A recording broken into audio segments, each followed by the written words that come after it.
Hello students, welcome to Shiny Max. 10ஆம் வகுப்பு எடுத்துக்காட்டு 1.10 பார்க்கலாம். குத்துக்கோட்டு சோதனையை பயன்படுத்தி பின்வரும் வரைபடங்களில் எவை சார்பினை குறிக்கும் என தீர்மானிக்கவும். அதாவது நம்ம இங்கே வரைபடம் தந்திருப்பாங்க, அதில் குத்துக்கோடு வரையணும். வரைஞ்ச பிறகு அது சார்பை குறிக்குதா இல்லையான்னு கண்டுபிடிக்கணும். ஓகே, ஃபஸ்ட்டு சப்டிவிஷன் பாருங்க. இங்கே ஒரு வரைபடம் தந்திருக்காங்க. இப்போ நம்ம குத்துக்கோடு வரையலாம். குத்துக்கோடுனா ஒய்க்கு இணையாட்டு ஒரு இணைகோடு வரையணும். ஓகேங்களா, வரைஞ்சிக்கலாம். எந்த சைடு வேணாலும் வரையலாம், இங்கே வரையலாம், இங்கே வரையலாம். ஓகேவா, பாருங்க. இந்த குத்துக்கோடு இந்த வரைபடத்தில் இரு புள்ளியில் வெட்டுது. ஒன்று இங்கே, இன்னொன்று இங்கே.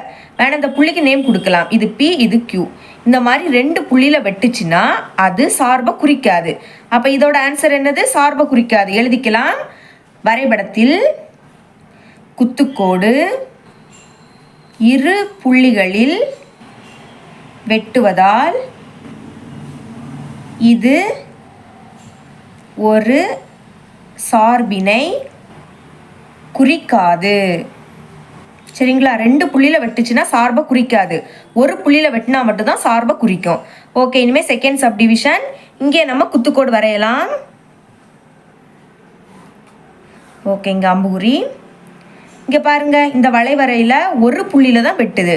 இந்த புள்ளிக்கு P நேம் கொடுக்கலாம். ஒரு புள்ளியில் வெட்டுறதுனால இது சார்பை குறிக்கும். அப்போ எழுதிக்கலாம். வரைபடத்தில் குத்துக்கோடு ஒரு புள்ளியில் வெட்டுவதால் இது ஒரு சார்பினை குறிக்கும். இந்த மாதிரி எழுதிருங்க. ஓகே, இனிமேல் தேர்ட் சப்டிவிஷன். இங்கே நம்ம குத்துக்கோடு வரையலாம். இந்த சைடு வரைகிறேன், ஏன்னா வளைவரை இந்த சைடில் தானே இருக்குது. ஓகே, இப்போ பாருங்கள், இங்கேயும் ரெண்டு புள்ளியில் வெட்டுது. இது P, இது Q. ரெண்டு புள்ளியில் வெட்டுச்சுன்னா அது சார்பை குறிக்காது. அப்போ எப்படி எழுதிக்கணும்னா இந்த மாதிரி எழுதிருங்க. இது நம்ம ஃபஸ்ட்டு சப்டிவிஷனில் எழுதியிருக்கோம், அதே தான் அப்படியே எடுத்து எழுதியிருக்கேன். வரைபடத்தில் குத்துக்கோடு இரு புள்ளிகளில் வெட்டுவதால் இது ஒரு சார்பினை குறிக்காது. சரிங்களா, இனி ஃபோர்த்து சப்டிவிஷன். இங்கே நம்ம குத்துக்கோடு வரையலாம். சரிங்களா, ஓகே, வரைஞ்சிக்கிறேன். இப்போ பாருங்க, இங்கே வந்து ஒரு புள்ளியில் தான் வெட்டுது. அந்த புள்ளிக்கு P அப்படி நேம் கொடுக்கலாம். ஒரு புள்ளியில் வெட்டுறதுனால இது சார்பை குறிக்கும். அப்போ இந்த மாதிரி எழுதிருங்க. வரைபடத்தில் குத்துக்கோடு ஒரு புள்ளியில் வெட்டுவதால் இது ஒரு சார்பினை குறிக்கும். சரிங்களா, இவ்வளோதான் இந்த சம். எடுத்துக்காட்டு 1.11 பார்க்கலாம். இங்கே AB அப்படின்னு ரெண்டு கணம் தந்திருக்காங்க.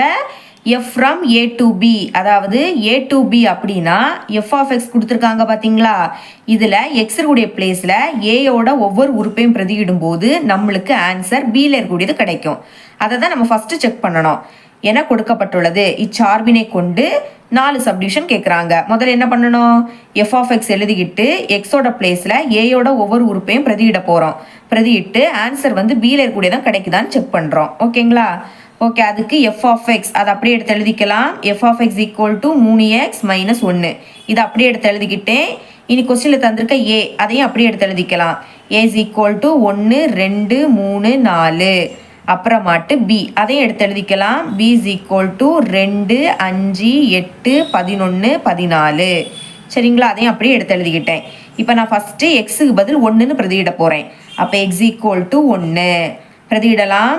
F of Xக்கு பதில் 1, 3 இன்டூ எக்ஸுக்கு பதில் 1 - 1. 1 3, அப்புறம் -1. 3லேருந்து 1 கழிச்சா 2. பாருங்க, Bயில் இருக்கக்கூடியதான் கிடச்சிருக்கு, 2 தான் கிடச்சிருக்கு. அப்போ நான் 1 அப்படின்னு பிரதியிடும் போது நம்மளோட ஆன்சர் 2 கிடைக்குது. இந்த மாதிரி எழுதுனீங்கன்னா உங்களுக்கு ஈஸியாக இருக்கும். ஓகேங்களா, இனி எக்ஸுக்கு பதில் 2ன்னு பிரதியிடலாம். ஓகே, அப்போ F of 2 3 இன்டூ எக்ஸுக்கு பதில் 2 -1. பெருக்குங்க. 3 2 6 -1. 6லேருந்து 1 கழிச்சா 5. அதுதான் அடுத்த கிடச்சிருக்கு. சரிங்களா, அப்போ 2 அப்படின்னு பிரதியிடும் போது நம்மளோட ஆன்சர் 5ன்னு கிடைக்குது. இனி எக்ஸுக்கு பதில் 3ன்னு பிரதியிடலாம். அப்போ X equal to 3, F of 3, இங்கே 3 இன்டூ எக்ஸுக்கு பதில் 3, அடுத்த -1. 3 9 -1. 9லேருந்து 1 கழிச்சா 8. பார்த்தீங்களா, 8 தான் கிடச்சிருக்கு. அப்போ 3ன்னு பிரதியிடும் போது நம்மளோட ஆன்சர் 8. இனி 4ன்னு பிரதியிடலாம். அப்போ X equal to 4, F of 4, 3 into எக்ஸுக்கு பதில் 4 -1. 3 4 12 -1. 12லேருந்து 1 கழிச்சா 11. அப்போ 4 அப்படின்னு பிரதியிடும்போது நம்மளோட ஆன்சர் 11 கிடைக்குது. அதுதான் இங்கே இருக்குது. சரிங்களா? இனி இதுக்கு அடுத்த எந்த நம்பரும் இல்லை, அதனால இதோட ஸ்டாப் பண்ணிடுங்க. இப்போ ஃபஸ்ட்டு சப்டிவிஷன் அம்புகுறி படம், அதை ட்ரா பண்ணலாம். ஓகே, அம்புகுறி படம், அதுக்கு ஏ எழுதிக்கிட்டு அதில் இருக்கக்கூடிய உறுப்புகளை கீழே எழுதணும். அப்போ 1 2 3 4 எழுதிக்கலாம். 1 2 3 4. அப்புறம் இந்த மாதிரி வரைஞ்சிக்கோங்க. இனி பி எழுதிக்கிட்டு இதில் இருக்கக்கூடிய உறுப்புகளை கீழே எழுத போகிறோம். 2 5 8 11 14. சரிங்களா? எழுதிட்டேன். நடுவில் எஃப் வரும். இப்போ பாருங்கள், 1ன்னு பிரதியிடும்போது 2 கிடச்சிருக்கு. அப்போ இங்கே 1 இங்கே 2. இந்த மாதிரி கோடு வரைஞ்சிக்கிட்டு நடுவில் அம்பூரி. இனி 2க்கு 5, இங்கே 2 இங்கே 5. அடுத்த 3க்கு 8, இங்கே 3 இங்கே 8.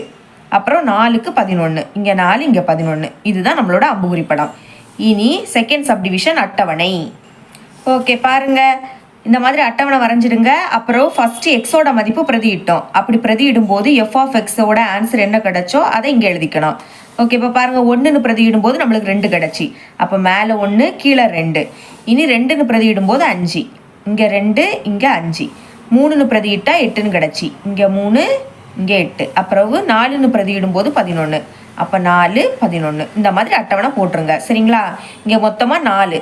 அப்போது இந்த மாதிரி 4 பாக்ஸ். இது வந்து எக்ஸ் எஃப் ஆஃப் எக்ஸ். ஓகேங்களா?